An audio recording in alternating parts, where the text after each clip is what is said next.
이 중관학이 아마 여러분 강의 들어보면 아시겠지만은 듣도 보도 못했던 강의입니다.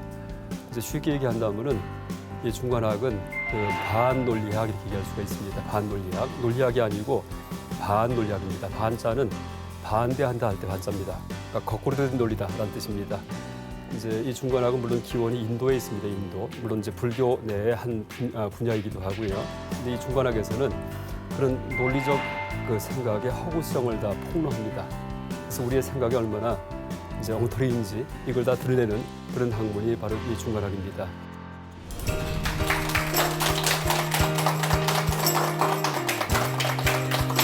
여러분 안녕하세요. 경주 동국대학교 불교학부 근무하는 김성철이라고 합니다.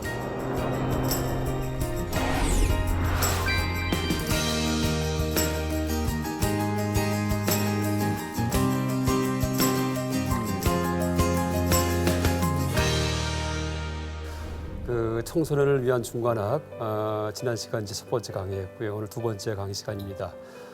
제가 지난 시간 강의 끝나면서 이제 오늘부터 중관학 훈련을 하겠다, 연습하겠다 이렇게 이제 예고했었습니다. 그래서 오늘 차근차근히 이제 쉬운 내용부터 이제 하나하나 한번 중관학적인 그런 통찰력을 키우는 연습을 해보겠습니다. 일단 제목을 이제 두 번째 강의 제목을 긴 것은 원래 긴가 이렇게 잡아봤는데 이런 말을 동어반복적 의문 이렇게 얘기를 합니다. 긴 것은 긴가? 뭐 나는 나인가? 뭐 세상은 세상인가? 참 좀 특이한 말입니다. 어쨌든 한번 이제 이렇게 의문을 품어가지고서 한번 이제 우리가 긴 것에 대해서 긴 것이 도대체 무엇인지에 대해서 한번 정체를 규명해 보겠습니다. 일단 이제 긴 것만이 아니고 미추, 뭐 아름다움과 추함까지도 나중에 또 얘기 드리겠습니다. 자, 지금 연필 하나가 있는데요. 연필. 이 연필이 긴가요, 짧은가요? 긴가 짧은가 맞춰보십시오. 연필이 참 잘 깎았습니다. 자, 보십시오. 옆에 작은 연필이 하나 오니까 길어졌습니다. 아, 이게 긴 연필이구나 하고 이제 알 수 있습니다. 자, 틀림없이 길어졌습니다. 그런데 반대로 큰 연필을 갖다 대면 짧아집니다. 그래서 이제 아까 처음에 봤을 때 하나 연필을 봤을 경우에는 이제 긴가 짧은가 좀 애매했는데 짧은 연필 비교하면 길어지고요. 그다음 긴 연필 비교하면 짧아집니다. 그러니까 실제는 이제 연필이 있을 경우에 이 연필이 긴가 짧은가 물을 경우에 사실은 긴 것도 아니고 짧은 것도 아닙니다. 이제 긴 연필을 염두에 두고서 그 연필을 보면은 짧아지고요. 짧은 연필을 두고서 긴 연필을 보면은 이제 그 연필을 보면 길어집니다. 그래서 실제 길이라는 거 짧다 혹은 길다가 외부 세계, 바깥 세계, 실제 세계에 존재하지 않습니다. 다 머리가 만든 것입니다. 머리가. 그러니까 다시 설명한다면은 앞에 눈에 보인 연필 보고서 머릿속에 염두에 두었던 연필 길이를 비교해 가지고 염두에 둔 것보다 길면은 이제 길어지고요. 염두에 둔 것보다 짧으면은 짧아집니다. 그러니까 여러분 이제 보십시오. 이 연필은 길이가 어떨까요? 그러니까 엄밀하게 얘기한다면은 항상 맞을 수 있는 질을 얘기해 보십시오. 연필은 길지도 짧지도 않습니다. 그래서 이제 불교에서 여러분 공이라는 얘기를 많이 쓰는데 아마 색즉시공이라는 말 아실 겁니다. 아마 옛날 영화 제목 때문에 유명해졌는데 물론 그게 다 영화랑 관계없는 의미입니다. 원래는요. 근데 색이라고 할 때 색이 형상을 의미합니다. 형상 중에는 길다 짧다도 형상에 들어가는데 색즉시공은 그 형상에 실체가 없다, 형상이 텅 비었다라는 뜻입니다. 그래서 길다 짧다가 실제 있는 게 아니고 원래 없다는 얘기입니다. 바깥 세계에는. 다 머리가 만든 것이다 해도 되고요. 다 마음이 만든 것이다. 이렇게 얘기를 해도 됩니다. 이게 이제 지금 중관학 강의하는데 이게 중관학의 바로 요점입니다. 이제 여기에서 한 걸음도 더 나가지 않습니다. 그래서 이제 앞으로 점점 힘들어지긴 하지만은 달라지는 거는 논파 대상이 되는 소재가 달라질 뿐이지 논파는 원리는 다 똑같습니다. 모든 의미는 비교를 통해서 발생한다라는 전제하에서 그다음에 이제 하나하나 이제 그렇게 비교 통해서 발생한 그 의미가 바깥 세계에 실제한다고 착각하는 우리들의 어리석음을 다 타파합니다. 그래서 이제 지금 같은 방식으로 계속 얘기해 드릴 겁니다. 또 하나 얘기 드린다면 여기에 길지도 짧지도 않다 이렇게 써 있는데 길다가 한자로 길장자 쓰겠죠. 짧다는 단 이렇게 씁니다. 길지도 짧지도 않다를 한자로 한번 한문으로 장문해 보십시오. 그러니까 비장, 비단 이렇게 되겠죠. 안이비자 써가지고 혹은 뭐 긴 거 짧은 것도 없다라고 말을 해도 됩니다. 그럴 경우에는 무장, 무단 해도 됩니다. 이제 이것도 아니고 저것도 아니다. 근데 아마 여러분 불교 경전 이제 혹시 좀 조금 보신 분들 혹은 좀 지식이 있는 분들은 아실 겁니다. 불교 경전 중에 그런 말이 참 많이 나옵니다. 불생불멸 이것도 아니고 저것도 아니다. 불구부정 더럽지도 깨끗지도 않다 이런 말이 많이 나옵니다. 그래서 그 말이 도대체 뭔가 했더니 알고 보니까 세상 사물의 진상을 얘기한 것이구나라고 우리가 알 수 있습니다. 세상 사물의 진상은 뭘까요? 공입니다. 아무것도 없다는 얘기입니다. 진상이 모든 사물의 정체는 끝까지 추구에 들어가면은 실체가 증발합니다. 지난 시간에 이제 시간에 대해서 통찰을 할 때 이제 과거, 현재, 미래로 나눠가지고서 하나를 따져 보니까 전부 다 증발하죠. 없죠. 실제 세계는 없다는 얘기입니다. 그렇듯이 길다 짧다도 우리가 흔히 쓰는 말이지만은 지금 엄밀하게 이제 이 축을 해보니까는 이게 머릿속에 있는 것이 바깥 세계는 없는 거구나 이제 하고 알 수 있습니다. 그래서 공하단 말이든지 공하단 말은 텅 비었던 말인데 길이가 텅 비어 있다라는 그런 뜻입니다. 그러니까 길이의 세계에서 혹은 또 시간이 공하다 할 경우에는 이제 뭐 현재도 공하고 미래도 공하고 그다음 과거도 공하다 이렇게 얘기할 수도 있습니다. 그래서 공이 어려운 말이 아니고 바깥 세계, 실제 세계에 존재하지 않는다라는 그런 뜻입니다. 이제 역으로 얘기한다면은 그럼에도 불구하고 우리가 현재, 미래, 과거, 어제, 오늘, 내일 혹은 길다 짧다 이런 말을 하고 살아요. 그럼 도대체 이게 뭐냐 할 경우에 다 마음 속에 있을 뿐이지 바깥에 없다는 얘기입니다. 그러니까 마음에서 내가 만든 것이다. 이제 요새 말로 얘기해서 나의 뇌가 만든 것이다라고 이제 얘기를 해둡니다. 그래서 이제 그런 식으로 이 중간학 훈련을 할 경우에는 이제 우리가 흔히 실제한다고 생각했던 것들을 하나하나 검토해가지고 그게 실제하는지 점검합니다. 그래서 하나하나 증발시킵니다. 일단 나중에는 이제 끝까지 가면은 삶도 죽음도 실제 없구나 하는 걸 알게 됩니다. 그 얘기도 오늘 이 시간에 좀 있으면은 제가 다시 상세하게 설명드리겠습니다. 왜 삶이 없고 왜 우리가 지금 살아있지가 않고 왜 죽음이 없는지. 물론 이제 큰 스님들 법문하실 때, 큰 스님들 이제 강의하실 때 법문하실 때 이제 가끔 얘기하세요. 삶도 없고 죽음도 없어 이런 말씀하십니다. 근데 참 너무나 신비로운데 이유는 모르겠어요. 근데 그 이유를 따따붙다거리면서 설명해 준 것이 바로 중관학입니다. 중관학 논리적으로. 자, 지금 이렇게 이제 길이의 세계에서 길다 짧다가 없다는 거 얘기 드렸는데. 이제 제가 쉽게 일상생활에서 비근한 예를 들어서 이제 설명을 한 거고요. 실제 불교 경전에서는 아주 어렵게 많이 나와 있습니다. 어렵게 이제 제가 풀어서 얘기한 걸 뿐이고 불교 경에서는 이제 이런 말이 써 있습니다. 이제 아까 그 이치를 이렇게 표현했습니다. 공성과 연기와 중도가 동일한 의미라고 말씀하셨던 분, 함께 견줄이 없는 분이신 부처님께 이제 머리 조아려 예배드립니다. 이렇게 되어 있습니다. 다시 읽어보겠습니다. 공성과 텅 비었다. 이 공이죠. 그러니까 공한 그런 성질. 그다음에 연기는 아마 처음 들어본 분 많을 겁니다. 연기가 의존성이에요. 그러니까 비교 통해서 발생한다. 그러니까 긴 것은 짧은 것과 비교해서 길어지죠. 이게 연기입니다. 연기. 의존해서 발생한다. 이게 연기입니다. 이 용어는 꼭 외워두시면 좋습니다. 불교 교리의 핵심이 뭐냐 할 때 딱 한마디입니다. 연기입니다. 아마 우리나라 사람들은 모르는 사람 많을 겁니다. 그만큼 불교가 널리 안 퍼져 있습니다. 그러니까 부처님이 무엇을 깨달으셨냐 바로 연기입니다. 연기. 그건 초기 불교부터 시작해서 끝까지 아주 불교를 일맥상통하는 아주 가장 중요한 가르침이 연기입니다.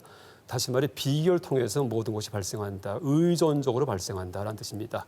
그런데 이 공성과 연기와 이게 같다는 뜻입니다. 그다음에 중도가 뭐였죠? 중도는 가운데인데 가운데가 중간이라는 뜻이 아니고 이분법 타파입니다. 양극단 비판입니다. 흑백 논리할 때 흑도 틀렸고 백도 틀렸다라는 그런 통찰이 바로 중도입니다. 그래서 이 세 가지가 같은 의미다라고 말씀하셨던 분, 이게 진리입니다. 이제 이런 통찰을 제공해 주신 분 부처님께 예배합니다라는 그런 노래가 있는데 이것은 중관학을 창시하신 지난 시간에 말씀드렸던 용수 스님 인도에 지금부터 한 1800년 전에 이제 인도의 남부지방에서 태어나셔가지고 중관학을 퍼뜨리셨던 나가라주나 스님께서 지으신 회쟁론이라는 그런 논문집이 있습니다. 논문책이 있는데 여기에 제일 마지막에 나오는 그런 노래입니다. 그런데 이제 아까 긴 거 짧은 거에 대해서 얘기를 드리면서 이 공성, 연기, 중도가 왜 같은 의미인지 제가 설명하겠습니다. 아까 이제 공성은 이해하셨죠? 긴 것이 공하다, 짧은 것이 공하다. 이 연필의 길이는 이제 아까 보여드렸던 이 연필의 길이는 공합니다. 이게 공성입니다. 이 연필의 그 성질 중에 궁극적 성질은 뭐냐? 긴 거냐 짧은 거냐 다 아닙니다. 공성, 공한 거, 실체가 없습니다. 이게 진짜 성질이에요.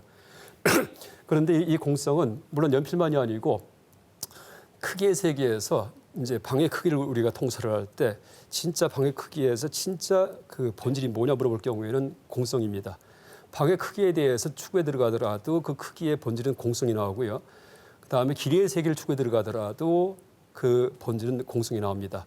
또 시간의 세계를 추구에 들어가도 공성이 나옵니다. 현재가 뭐냐 추구해도 공성이 나오고 그리고 어떻게 됩니까? 잡다한 사물들인데 모든 거의 공통점은 공성이에요. 공성. 그러니까 공하다는 거. 그러니까 세상 만사가 다 끝까지 추구하면 공성입니다. 이제 이게 불교에서만 발견한 이걸 무상정등정각 그렇게 얘기합니다. 위가 없는 최고의 통찰이다라는 뜻입니다. 그러니까 최고의 통찰. 근데 보통 일반 학문에서는 추구에 들어가다가 대개 어떤 이론에서 딱 멈춥니다. 그래서 뭐 프로이드 심리학의 무슨 리비도이드 초자 이론 딱 멈춰버리든지 아니면 실존주의의 뭐 존재야 무든지 이런 데 멈춰버립니다. 근데 불교에서는 멈추지 않고 더 나가버립니다. 그래서 이제 끝에 가면은 어떤 사건이든지 사태든지 사물이든지 끝에 가면은 발견하는 것은 공이다. 그 정체가 그렇게 얘기를 합니다. 그래서 이제 이 길이의 세계에서도 어떻게 됩니까? 길이가 원래 바깥에 없죠. 없음 이렇게 말을 해도 됩니다. 공합니다. 공성. 그런데 왜 없습니까? 이 길이가 길다 짧다가 의존적으로 발생한 거기 때문에 다시 말해 연기한 것이기 때문에 왜 공하냐 하면은 그 이유는 연기했기 때문이에요. 짧은 거에 의존해서 긴 게 되고 긴 거에 의존하면은 짧아지고 하는 거 이게 의존이에요. 아 그러니까 이 길이에 원래 실체가 없구나라고 알죠. 그러니까 길이에 실체가 없구나가 결론이고 그 이유는 의존해서 발생했기 때문에 이게 이유입니다. 의존해서 발생했기 때문에 이 의존 발생이 바로 연기죠. 그래서 연기가 바로 공성입니다. 이제 이 꼴이 됐습니다. 그러다 보니까 어떻게 됩니까? 이 막대, 이 연필의 길이는 길지도 짧지도 않구나 하고 알죠. 이것도 저것도 아니다. 흑백 논리 비판이죠. 이게 중도입니다. 그렇죠? 그러니까 말 표현이 겉보기에는 중도, 연기, 공성 다 달라요. 근데 보니까 한 가지 이치에서 나왔구나 하고 우리가 알 수 있습니다. 그래서 이제 아까 그 회정론 제가 이렇게 보여드렸듯이 공성, 연기, 중도 이 세 가지가 동일한 의미라고 말씀하셨던 분 저님께 이제 머리 조아려 예배 드리옵니다라고 이제 논리적인 책인데 그 마무리를 갖다가 이렇게 이제 어떤 믿음의 노래로다가 장식을 하고 있습니다. 그 다음에 이제 다시 또 한 가지에 또 훈련해 보겠습니다. 요새 여러분 저 아름다운 못생김 참 관심 많죠. 여기에 우리 젊은 이제 여학생들 많이 앉아 있는데 특히 관심 많을 겁니다. 우리나라가 성형 왕국 얘기하죠.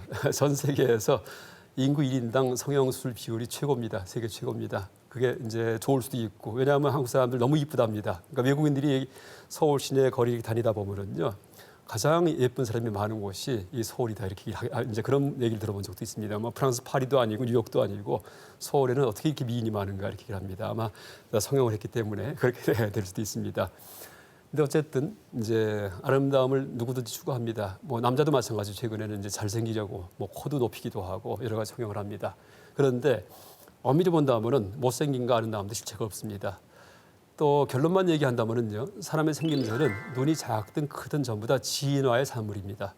그 이제 성향에 따라 가지고서 그 환경, 자연 환경에서 만들어진 그런 모습입니다. 예를 들면은 눈이 클 경우에 눈이 큰 사람이 있고 눈이 작은 사람이 있습니다. 서양 사람들은 눈이 큽니다. 유럽에서 이제 기원했기 때문에 유럽은 태풍 같은 큰 바람이 없습니다. 거기는요. 그렇기 때문에 눈을 크게 뜨더라도 별로 이렇게 눈에 손상이 안 갑니다. 근데 눈이 이제 작은 지역은 대개 그 어디냐 하면은 사막 지방 옆입니다. 그래서 몽골 고비 사막이든지 이제 아시아인종의 어떤 출발지라는 얘기도 하기도 합니다. 이럴 경우에는 눈이 이제 가늘어집니다. 그 다음에 아프리카의 이제 그 흑인을 경우에도 대개 눈이 동그란데 그 여러분 저 부시맨 아시죠? 이 사람들은 눈이 동양인 눈같이 이렇게 가늡니다. 왜냐하면 그 바로 옆에 사막 지방입니다. 그래서 이제 모래가 날리는 지역에서 눈이 가늘어지고 그 다음에 이제 그렇게 바람이 심하지 않고 먼지가 없을 경우에는 눈이 커진다 얘기를 합니다. 코가 높고 낮은 것도 실제 그게 미추가 아닙니다. 그러니까 서양 같은 경우에는 이제 백인들이 대개 북쪽 기온이기 때문에 피부가 허엽니다. 왜? 피부가 하얘야지만 그 태양빛을 받아가지고서 비타민 D를 생성할 수 있습니다. 피부가 투명해야지만. 여러분 동굴 속에 있는 그런 그 벌레 같은 경우에는 투명합니다. 물고기도. 왜? 햇볕이 없기 때문에 햇빛이 없기 때문에 자외선을 흡수하기 위해서 그게 다 비타민 D 생성 원인이기 때문에 그래서 투명해야지만 그나마 작은 빛을 흡수해가지고서 생존할 수 있습니다. 그래서 이제 얼굴이 휘어지다가 희다 못해 투명해지는 것이 북쪽으로 올라갈수록 해가 없을수록 그렇게 됩니다. 또 거꾸로 이제 남으로 내려올 경우에는 얼굴이 검어집니다. 왜냐하면 햇빛이 너무 강하기 때문에 자외선이 사실은 바람의 원인이 됩니다. 암을 생성합니다. 그러니까 이 피부를 차단해야지 돼요. 차단하려면 어떻게 됩니까? 코팅을 해야 됩니다. 근데 코팅할 때 가장 햇볕을 잘 흡수하는 빛깔이 검정색입니다. 검정색. 해를 다 흡수하죠. 그러니까 안에 근육 지방이든지 피하 쪽으로 들어가지가 않습니다. 그래서 속에 있는 몸이 보호가 됩니다. 그래서 이제 이 얼굴이 검은 것도 그게 못생겼다 잘생겼다 전혀 아무 관계 없습니다. 백인이다 흑인이다 아무 관계가 없습니다. 사는 지역에 따라 가지고서 햇볕이 강한 곳인가 약한 곳이 따라 가지고 그렇게 이제 피부 색깔이 변하고요. 항상 모든 사람은 모든 여성은 다 아름답습니다.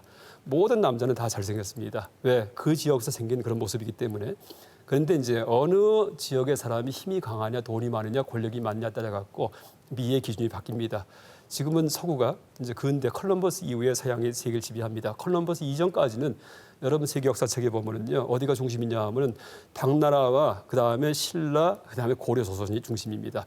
문화 문명도 훨씬 더 뛰어납니다. 여러분 헌팅턴이라는 사람의 책 중에 사뮤엘 헌팅턴의 문명의 충돌이라는 책에 보면은 이제 당나라 때하고 이제 그 다음에 그 명나라 초 때까지 그러니까 이제 당원명까지는 그러니까 징기스칸이 세계 지배할 때죠. 명나라 초까지는 동아시아가 세계 최의 강국입니다. 무력, 문화, 문명 모든 게 마찬가지입니다. 그런데 1492년도에 콜럼버스가 이제 이 남북 아메리카 대륙 발견한 다음에 어마어마한 그런 그 상인들이 유럽에서 몰려가서 엄청난 재화가 유럽에 들어옵니다. 그러면서 폭발적으로 유럽이 발전을 합니다. 그래서 유럽이 세계의 주도권을 지은 지가 지금 500년이 안 됩니다. 사실은요. 그런데 지금 시대 사람들은 서양 사람들은 원래 우수하구나 하고 착각을 합니다. 그래서 이제 미의 기준도 서양 기준으로 바뀝니다. 그래서 이제 얼굴도 희게 만들려고 이제 뽀얀 피부로 만드는 그런 이제 크림도 나오기도 하고 코를 높이기도 하고 눈도 서양 사람 흉내를 냅니다. 여러분 하나 재미있는 얘기하면은 이제 칠레 같은 경우에 일본 사람들 그 이민이 많았습니다. 근데 칠레에서 일본 사람들이 경제력이 높기 때문에 어떤 성형이 유행했냐 하면 쌍꺼풀 없애는 성형이 유행했답니다. 눈을 가늘게 만들기 위해서 이제 그런 얘기도 있습니다. 또 하나 얘기한다면 여러분 클레오파트라가 백인일까 흑인일까요? 그 엘리자베스 테일러 이제 그 영화 때문에 나오는 클레오파트라 그래서 백인인 줄 아는데 흑인입니다. 원래 그 선조는 그리스 사람이에요. 근데 7대로 내려오면서 클레오파트라가 제1대 그리스의 침입자, 그러니까 이제 이집트를 지배하는데 거기에 7대 그 손녀입니다. 근데 이제 그러면서 흑인과 혼혈이 나가지고 얼굴이 검습니다. 그 영국의 케임브리지 대학의 어떤 그 클레오파트라 전문가가 혈통 분석해갖고서 밝힌 겁니다. 그런데 이제 뭐라 얘기합니까? 클레오파트라의 코가 한치만 뭐 낮았어도 세계 역사는 변했다는 얘기하죠. 그 당시 최고의 미인이에요. 그러니까 그 당시만 하더라도 얼굴이 희다 검다가 미의 기준이 아니었다는 얘기입니다. 근데 노예 무역 이후에 그 다음부터 흑인은 이제 하얀하다고 그런 착각을 갖다가 이 퍼뜨려 가지고 그러니까 미의 기준이 바뀝니다. 그래서 여러분 이제 어쨌든 그 우리가 진화 생물학적으로 이렇게 분석하더라도 뭐 희다 아니면 검다, 키가 크다 작다 이것도 관계 없습니다. 몸이 커야지만 열 방출이 덜하답니다. 그래서 이제 북방 지역에 살 경우에 몸이 커지고요. 그게 서양 사람들입니다. 남방으로 가면은 몸이 크면은요, 이때는 비효율적이에요. 그래서 이제 적도 인근에서 몸이 작아집니다. 그래서 이제 키가 크다, 코가 높다, 낮다, 눈이 동그랗다, 길다 이게 아무 의미가 없습니다. 입이 들어갔다 나왔다가. 그래서 그 미의 기준은 어느 인종이 지금 이 시대에 힘이 강한가에 따라 가지고 그걸 흉내내기 위해서 얼굴을 고칩니다. 어쨌든 그렇게 얘기할 수 있는데 이제 보세요. 이제 그런 얘기가 이제 어디 나오냐 하면은 이제 그러니까 아름다움이 실체가 없다는 얘기죠. 못생김에도 실체가 없습니다. 누구나 아름답고 누구나 이제 잘생겼습니다. 그렇게 볼 수 있습니다. 그러니까 진화의産물이기 때문에 가장 그 적재적소에서 가장 최고의 모습으로 지금 태어나 있다 이렇게 얘기할 수 있습니다. 그런데 이제 불경에 보면은 이런 일화가 있습니다. 나안다의 부인과 애꾸는 암놈 원숭이 일화 제가 이렇게 써놨는데 나안다가 누구냐 하면은 부처님의 이복 동생입니다. 석가모니 부처님께서 이제 태어나자마자 그 어머니가 마야 부인인데 그 나무 밑에서 태어나십니다. 나무 밑에서 그러니까 아쇼카 나무 무우수라는 나무 밑에서 태어나셨는데 돌아가십니다. 그러니까 낯이 얼마 이제 안 돼가지고서 이제 어머니가 없어졌습니다. 그랬더니 그 아버지가 이제 이름이 정반왕입니다. 정반왕. 근데 아버지가 재혼을 합니다. 재혼. 근데 재혼보다도 그 어머니의 여동생과 결혼을 합니다. 그러니까 석가모니 부처님의 이모와 결혼합니다. 이분 이름은 마하빠자파티. 마하빠자파티와 결혼했는데 그러니까 난다는 마하빠자파티 아들입니다. 그러니까 이복 동생이면서 어떻게 보면 이종 사촌 동생입니다. 이제 지금 보면 좀 이상하지만 우리가 볼 땐 이상하지만 어쨌든 이 난다기 때문에 혈족입니다. 석가모니 부처님과. 근데 석가모니 부처님께서 깨닫고 나서 이제 고향으로 돌아온 다음에 그 석가족이 왕족인데 거의 전원을 다 출가시켜서 스님이 되게 합니다. 왜? 본인이 수행을 해보니까는 최고의 삶은 스님으로 사는 거예요. 너무나 세상이 험하기 때문에 또 내생까지 다 보장한다면은 스님으로 수행자로 사는 것이 최고입니다. 그래서 이제 억지로 막 출가시킵니다. 다 머리를 깎아서 이제 스님이 되게 만듭니다. 근데 난다 같은 경우에도 자발적인 출가가 아니고 석가모니 부처님이 억지로 출가하게 하셨어요. 근데 결혼을 벌써 하고 있었습니다. 그러니까 이제 수행을 해야 되는데 이 난다 스님이 수행을 안 하고 자꾸 집에 가고 싶어 합니다. 왜냐하면 부인이 너무나 아름다웠답니다. 항상 집에 가고 싶어 가지고서 스님은 스님인데 이제 그렇게 딴 생각을 하고 수행을 안 하니까 이 부처님께서 이 난다라는 이제 이 사촌 동생을 이복 사촌 동생은 이복 동생을 데리고서 인근의 원숭이 산으로 데리고 갑니다. 원숭이 산. 그 다음에 이제 이 경에 어떻게 나오냐 하면은 애꾸는 암놈 원숭이를 보여주십니다. 애꾸는 제가 여기다가 오랑우탕을 갖다 이렇게 재놨는데 암놈입니다. 근데 실제는 애꾸는 암놈 원숭이를 보여주면서 네 부인이 이쁘냐 했더니 참으로 아름답습니다. 이렇게 얘기를 해요. 그럼 이제 그러니까 부처님께서 그럼 저 이 나무 위에 있는 애꾸는 암놈 원숭이에 비교할 때 어떠냐 얘기를 하니까 말도 하지 마십시오. 지금 그렇게 비교하니까 더 집에 가고 싶고 더 보고 싶습니다. 이렇게 답을 합니다. 그랬더니 이제 당연히 뭐 예, 그럴 수가 있겠죠. 그러니까 부처님께서 그 다음에 신통력으로 물론 신화적인 얘기지만 신통력으로 다음에 하늘나라에서 천녀를 내려오게 합니다. 천녀. 그러니까 천녀. 하늘나라에서는 천녀인데 제가 이제 찾다 보니까는 왼쪽 분 같이 생긴 분이 천녀가 될 것 같습니다. 제가 찾다가 오른쪽 분보다 오른쪽도 참 아름다운데 왼쪽 더 아름다움을 찾다가 이렇게 못 찾았습니다. 뭐 실존인물 하긴 뭐 그렇게 해서. 근데 천녀를 이제 내려오게 해서 보여줍니다. 누가 더 이쁜가 하니까는 이제 난다 눈이 이렇게 둥그레집니다. 천녀가 이제 지금 비교해 보니까 천녀와 내 부인을 비교하니까 내 부인은 아까 그 애꾸는 원숭이만도 못합니다. 그렇게 얘기를 합니다. 그랬더니 부처님 대답이 네가 만약에 수행을 잘하면은 내 생에 죽은 다음에 하늘나라에 태어나서 저런 천녀들 500명에 둘러싸여 산다. 그렇게 얘기를 합니다. 항상 즐기면서. 그러니까 난도 귀가 번쩍 뜨입니다. 그 다음부터 이제 아주 열심히 수행합니다. 열심히 자기 부인 싹 잊어버리고서. 제가 이제 이 강의할 때마다 항상 그럽니다. 남자는 다 그래. 그렇게 얘기를 합니다. 약간 농담이고요. 어쨌든 이제 그래서 열심히 수행을 하게 되는데 이게 뭡니까? 예쁘다 못생기다가 지금 오른쪽 여인도 참 아름답습니다. 그런데 원숭이에 비하면은 참 이제 아름답지만은 천녀에 비하면은 참 보잘것없습니다. 우리 뭐 지금은 중계 방송 안 하지만은 미스 코리아 대회 옛날에는 이제 TV에서 항상 방송 3사가 실황 중계했습니다. 그래서 이제 옷 입고 나와서 이렇게 쇼도 하기도 하고 뭐 수영복 입고 나와서 이렇게 이제 나오면 다들 애건 할아버지건 다 그거 보고 앉았었습니다. 옛날에. 지금은 이제 여권 문제 때문에 그걸 방송 못 하게 합니다. 근데 그때 최고의 미를 뽑으면은 한국선 최고인데 미스 유니버스 대회에 나가면은요. 전 세계 미인들. 그러면은 진선 미에도 이제 별로 들은 적이 없었습니다. 옛날에. 이제 비교해 보면은 키도 이제 한 10cm, 20cm 차이가 나고 옛날에 그렇기 때문에 그래서 이제 미가 사실은 이제 항상 상대적으로 예쁜 사람 옆에 있으면 못생겨지고 못생긴 사람 옆에 있으면 예뻐집니다. 아주 쉬운 얘기지만은 이제 내가 예쁜가 못생겼든가 할 때 내가 거울 보고 나를 바라볼 때 이제 아마 다 느낄 거예요. 참 잘생기고 예뻐요. 내가 볼 때는요. 근데 비교하면은 좀 더 예쁘고라든지 아니면 더 이제 못생겼다든지 이런 판단을 할 수 있습니다. 그래서 미모 자체에 실제 실체가 없습니다. 미모 자체에. 이 얘기를 이제 난다의 얘기를 조금 더 이어서 한다면은요. 난다가 수행을 너무나 열심히 해요. 근데 목적이 뭘까요? 해탈 깨달으려고 하는 게 아니고 내 생에 하늘나라 가갖고 500명의 미인 천녀들 사이에 둘러싸여 살라고 하니까 이 부처님 사촌 동생 중에 계속 부처님을 모시고 다니던 비서 같은 분이 계셨어요. 이분 이름이 안한다인데 이분도 사촌 동생입니다. 물론 이제 직접 그 사촌은 아니고 다른 형제의 아드님입니다. 근데 안한다가 난다를 꾸짖었습니다. 그래서 노래를 쓴 게 있어요. 안한다의 난다에 대한 훈계입니다. 그러니까 난다가 수행을 하는데 내 생에 하늘나라 가서 천녀와 살라고 수행합니다. 그랬더니 이렇게 얘기를 합니다. 순양이 서로 맞부딪힐 때 여러분 동물 다큐 볼 경우에 양 두 마리가 뿔뚱불뚱불하는데 막 박치기를 하면 싸우죠. 그렇죠? 앞으로 가려 하나 물러서듯이 탁 하고 박치기 하면 뒤로 탁 물러섭니다. 그대가 음욕을 위해서 그렇죠? 이성 때문에 계를 지키면 이렇게 청정하게 수임 수행을 하는 척을 할 경우에는 그것도 역시 이와 같으리 몸으로는 비록 능히 계를 지키나 청정하게 살지만은 마음만은 욕망에 잡혀 있어서 그 행동은 청정하지 못한 것이니 이런 계를 지켜서 무엇하리요 이렇게 꾸짖습니다. 그래도 이제 아랑곳하지 않고 그냥 열심히 수행합니다. 난다가. 그랬더니 그 다음에 부처님께서 다시 난다를 불러가지고 어디를 보여주냐 하면은 그러니까 지옥으로 데려갑니다. 지옥에. 물론 다 신화적인 얘기입니다. 그래서 이제 뭘 보여주셨냐 하면은 화탕지옥. 그러니까 뜨거운 목욕탕인데 들어가기만 하면 다 이제 삶아 죽어요. 이런 지옥을 보여주십니다. 그런데 이제 그때 여기 제가 그림 가져온 것은 이게 티베트 탕커에 나오는 화탕지옥인데 사람들이 잔뜩 들어가 있죠. 근데 부처님께서 보여주신 지옥을 보니까 텅 비어 있어요. 옆에 이제 이 무서운 옥졸들만 있고 옥졸들 창을 들고 있는 텅 비어 있습니다. 물은 부글부글 끓는데.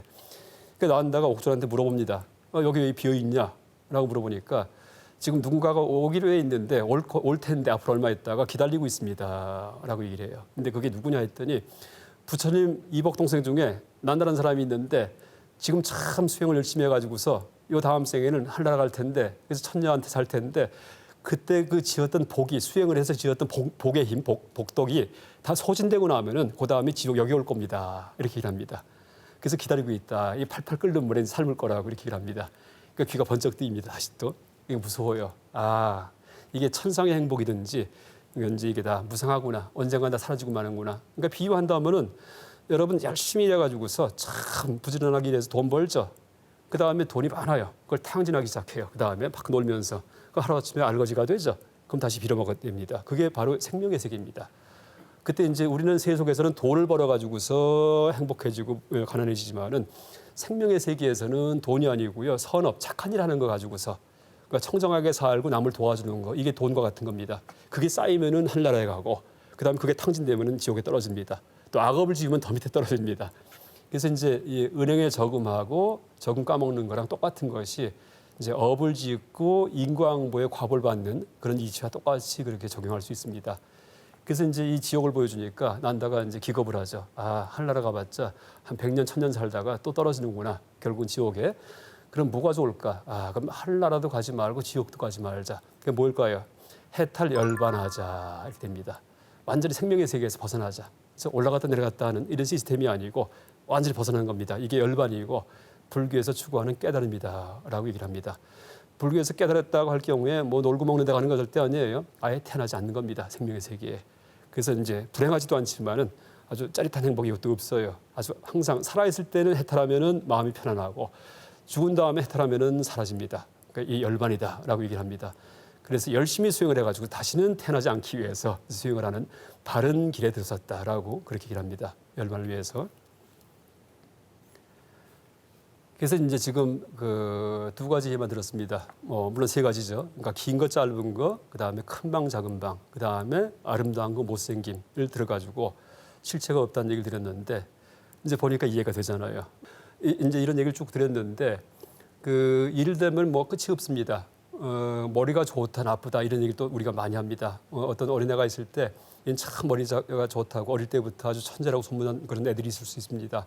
근데 그것도 실제 보면은요, 남들이 조금 어리버리하기 때문에 비교해가지고서 머리가 좋구나 하는 규정을 하는 겁니다. 뭐 흔한 예로 여러분 보십시오. 대학교 인류대학 들어가면은요, 어떻게 됩니까? 입학할 때는 다들 이제 스카이 대학이든지 카이스트 포항공대 인류학이 많이 있는데 입학할 때 그 성적들은 고등학교 때 전교에서 5, 6등, 10등 이내에 다 들었던 사람일 겁니다.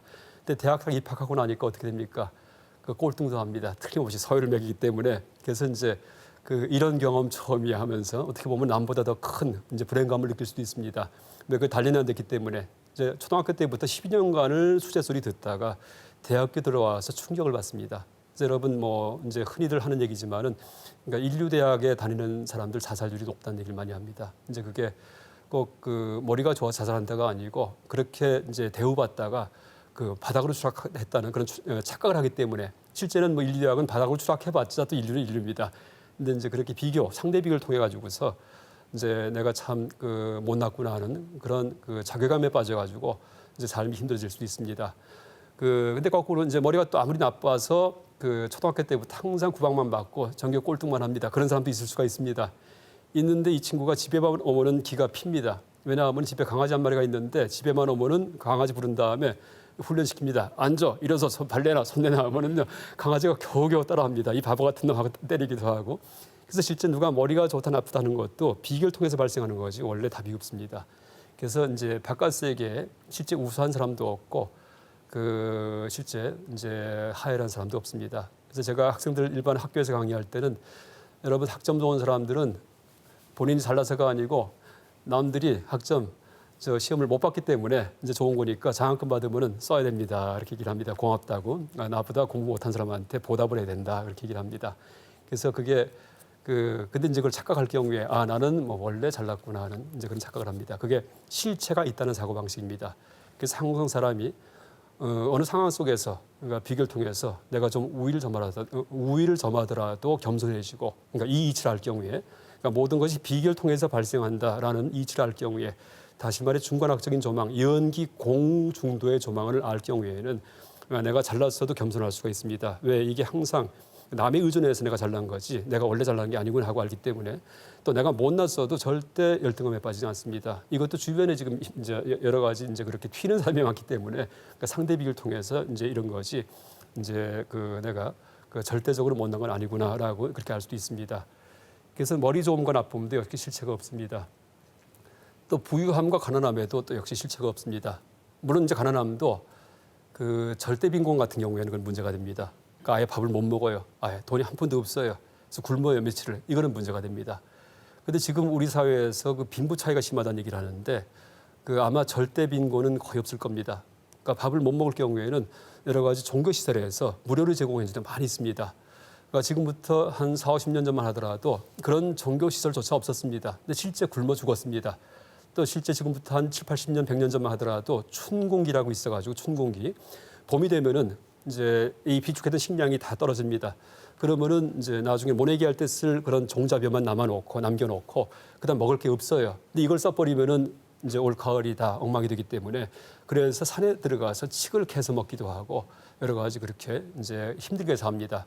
그래서 이런 식의 이제 절대 빈곤일 경우에는 그건 문제가 되는데 지금 우리 사회에서 빈부 차이가 심하다고 할 때 이 빈부는 그건 다 상대적 빈곤감, 상대적 부유감입니다. 그래서 이럴 경우에는 물론 그것도 해소하도록 노력을 해야 됩니다. 그렇지만 이제 가장 중요한 것은 이제 그렇게 상대적으로 남과 비교하는 그런 어떤 문화, 풍조 이것을 사회 속에서 제거하는 것이 더 중요합니다.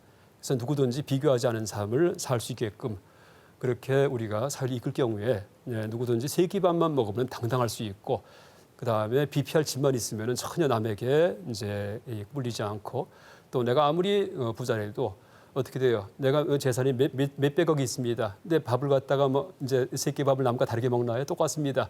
그냥 순두부찌개에다가 설렁탕 먹고 사는 거 똑같습니다. 그러니까 차이가 없다는 얘기입니다. 그래서 이제 앞으로 우리 사회가 절대 빈곤을 벗어났기 때문에 상대적 빈곤감을 조장하지 않는 방식으로 사회를 운영할 경우에 모든 사람들이 다 행복할 수 있다라고 생각합니다. 또 실제 이제 앞으로 그렇게 하지 않더라도 우리 사회 내에서 그렇게 사는 분들이 있어요. 누굴까요? 바로 종교인들입니다. 그렇죠? 스님들, 신부님, 수녀님들, 목사님들 같은 경우에는 참 비난하게 사시지만은 절대 남에게 뿌리지 않습니다. 그래서 이제 이런 분들일 경우에는 그런 외적인 부유함, 가난함과 벌써 이제 멀리 그러니까 초탈한 분들이구나. 그러니까 틀림없이 그런 삶이 가능하구나라고 할 수 있죠. 그래서 우리 사회도 앞으로 우리가 이렇게 상대적으로 그러니까 잘남, 못남, 부유함, 빈곤함이 상대적으로 발생하는구나 비교해서 이 이치를 할 경우에 이제 비교하지 않는 문화를 퍼뜨릴 경우에 이럴 경우에는 이제 다들 행복한 그런 사회가 될 수 있다고 생각합니다. 또 하나 더러움과 깨끗함에는 실체가 없다. 이것도 아마 금방 이해하실 겁니다. 그렇죠? 왜냐하면 우리가 참 더러운 게 뭘까요? 더러운 게 여기 깨끗하죠. 근데 보세요, 더 깨끗한데 비교하면 또 지저분해집니다. 그래서 이제 그것도 역시 상대 비교를 통해서 만들어지는구나 하고 할 수 있고 하나 더 얘기한다면 여러분 환경 문제가 왜 생기는지 아세요? 환경 문제? 가장 근본 원인은 마음속에 있습니다. 그러니까 아주 깔끔하고 깨끗하게 사는 마음 때문에 그렇게 됩니다.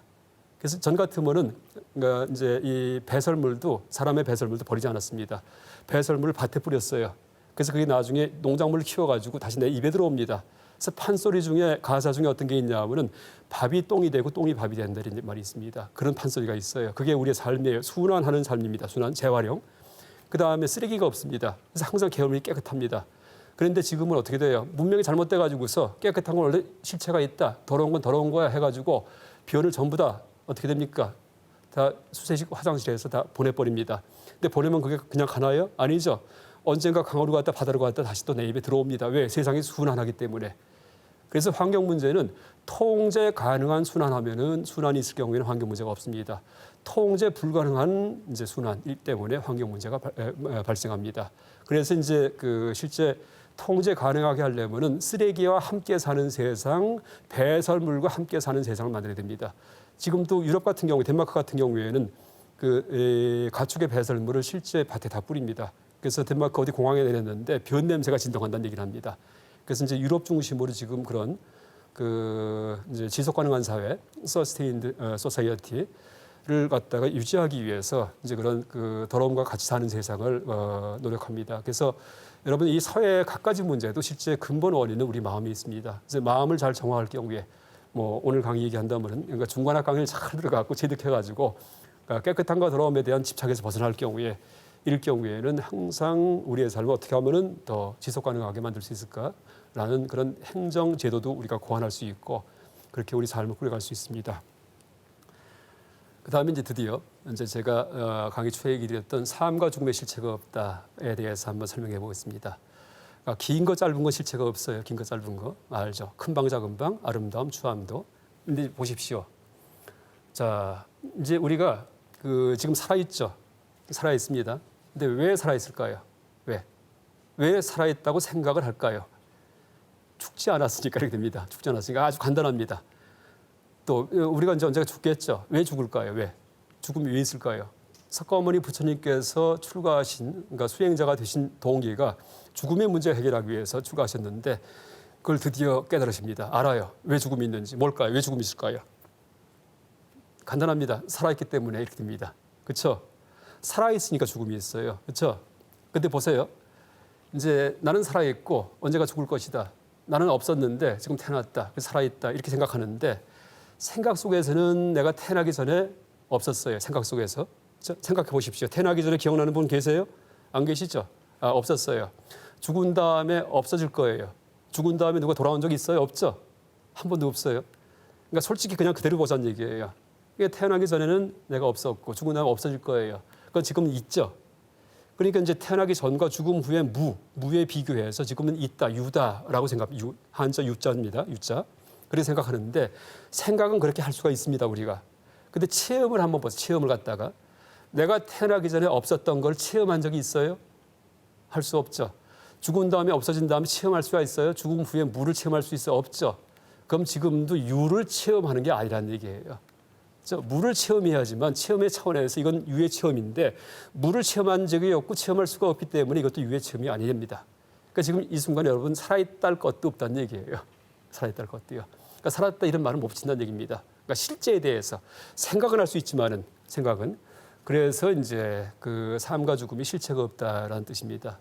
물론 여러 가지 방식으로 또 논파하는 방식이 있는데 이제 이 중에 그 관념 가지고 논파하는 거 하나만 제가 지금 소개했습니다.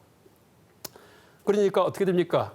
아까 이제 제가 지난 시간에 그 토끼풀 거북이털 얘기했죠. 생각은 할 수 있지만 실제하지 않는 거. 그러니까 삶과 죽음도 토각 그다음에 구모다 이렇게 얘기할 수 있습니다. 거북이털 토끼풀처럼 머릿속에서는 다 생각할 수 있어요. 근데 실제 세계에서는 없다는 얘기입니다. 실제 세계에서. 그러니까 죽음에 대해서 고민을 하려면은 실제 있어야지만 고민할 수 있어요. 그렇죠? 나는 왜 죽을까? 근데 없는 걸 어떻게 잡습니까? 고민 못하죠. 그래서 삶과 죽음에 대한 종교적 범민에서 해방된다는 그 이치가 바로 이렇게 중간학적인 통찰을 통해서 삶, 죽음의 실체가 마치 큰 방, 작은 방처럼 비교를 통해서 발생한 거지 원래 없는 거구나. 실제 세계에는 이걸 알므로써 이제 그런 종교적, 철학적 범민이 해소가 된다라고 얘기할 수 있습니다. 그래서 이제 지금까지 이 공성과 중도와 연기, 이제 아까 설명했지만은 모든 게 실체가 없기 때문에 어떻게 됩니까? 우리 이분법적인 사고방식으로 이거다 저거다 크다 작다 들어가는 게 다 틀렸어요. 그래서 중도입니다. 중도. 공이기 때문에 중도입니다.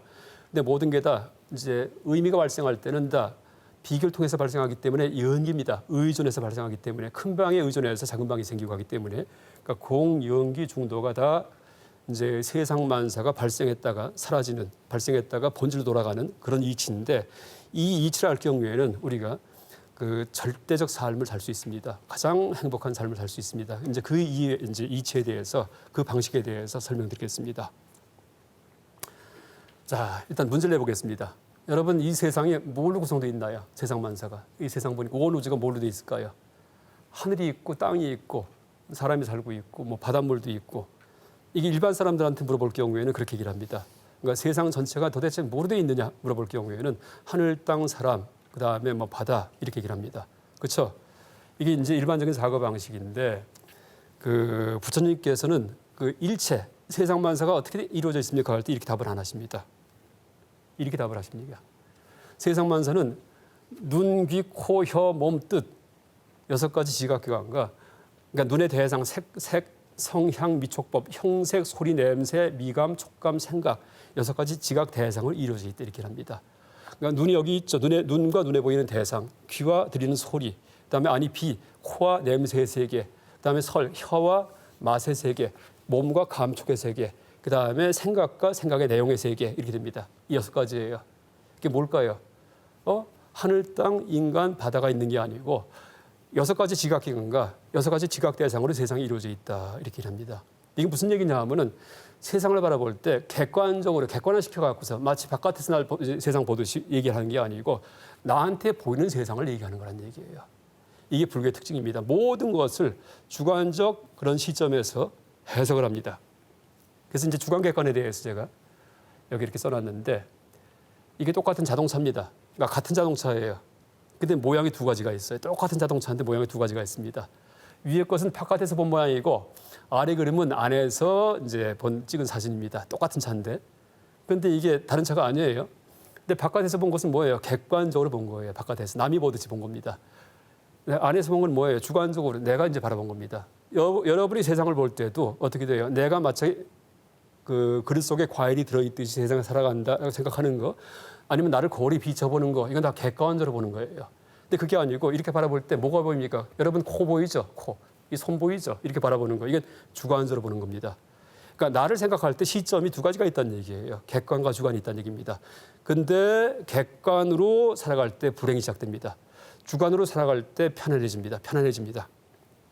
왜냐하면은 이제 객관으로 볼 경우에는 내 차가 오른쪽에 있는 차인데 차를 비교해 보니까 내 차보다 큰 차도 있고 좋은 차도 있고 작은 차도 있고 찌그러진 차도 있습니다.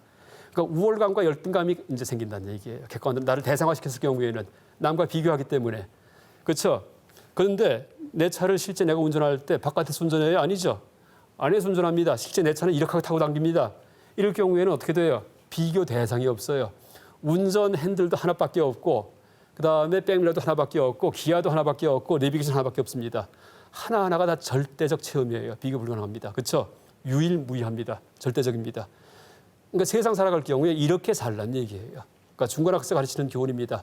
그러니까 비교의 세계에서 벗어나라라는 그런 뜻입니다. 비교의 세계는 객관 세계예요. 객관적 그런 시점에서 벗어나가지고 주관 시점의 세상을 바라봐라. 이럴 경우에는 내가 3끼 밥만 먹으면은 그렇죠? 병으로 죽지만 않으면은 항상 당당하고 항상 세상의 주인공입니다. 자 보세요. 남과 비교하는 상대적 삶은 이제 내 연필이 가운데 연필입니다. 이든 짧기도 하고 길기도 합니다. 비교에 따라서. 그런데 이제 보세요. 이것은 역시 자동차를 비교할 때 큰 차, 작은 차 비교하는 그런 삶이에요. 이렇게 살지 말란 얘기예요. 아까 앞에 것처럼 이렇게 살지 말란 얘기입니다. 근데 우리 사회는 지금 이렇게 사는 것을 조장하고 있고 권장합니다. 이게 뭘까요? 비교. 계속 비교합니다. 성과주의. 그렇죠? 뭘 더 잘했느냐 따라가고 비교해가지고서 효율적으로 심지어 우체국, 심지어 경찰서 모든 행정 시스템, 기업, 학교까지도 강의까지 평가해가 비교합니다. 이럴 경우에 삶이 각박해지고 힘들어집니다. 그러니까 대한민국이 세계에서 자살률 최고, 출산율 최저. 무슨 뜻입니까? 살다가 힘들어 죽어요. 제일 많아요. 그런 사람들이요. 그다음에 애를 안 낳으려고 그래요. 왜? 어린애 낳게 해서 키우려다 보니까는 너무 살기 힘든 곳이에요.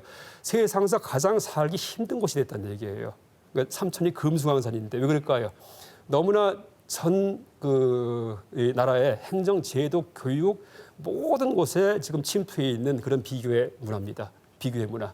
그래서 아주 명심해야 됩니다. 이제 무슨 제도를 바꿔가지고서 단숨에 사회가 좋아지지 않습니다. 그러니까 비교하는 마음을 갖다가 다 뿌리 뽑아버리는 그런 식의 교육이 이루어져야지만 우리가 다 행복해집니다. 그래서 이제 바로 이제 보십시오. 이렇게 하나만 있을 경우에 비교하지 않을 경우에 이게 짧아야 길어요.